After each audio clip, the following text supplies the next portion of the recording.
دلم برای دیدنت هر شب و روز گم میزند. میخوام کناری تو باشم بوبی کشم متری تنت. آغوشی گرمی تو مرا از تنهایی رها کند. بوسه لبهای درد دردی مرا دوا کند.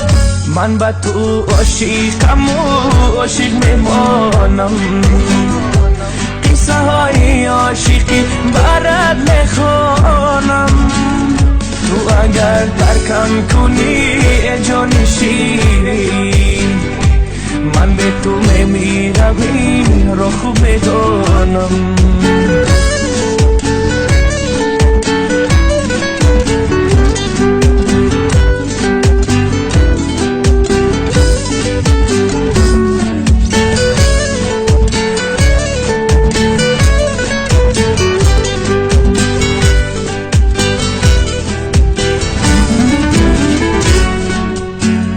هرگاه که یادت میکنم مثل یک دیوانه میشم.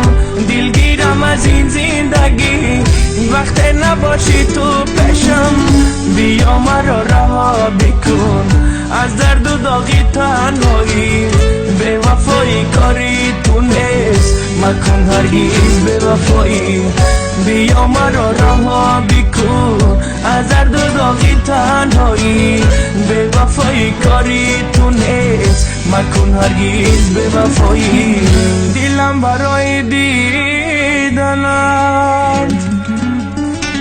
هر شب و روز گم میزند. من به تو عاشقم و عاشق میمانم. قصه های عاشقی برات میخوانم.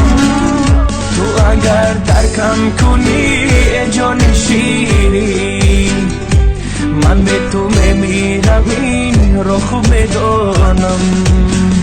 من به تو عاشقم و عاشق میمانم. قصه های عاشقی برات میخوانم. تو اگر درکم کنی جان شیرین من به تو میمیرم این را خوب میدانم. Studio.com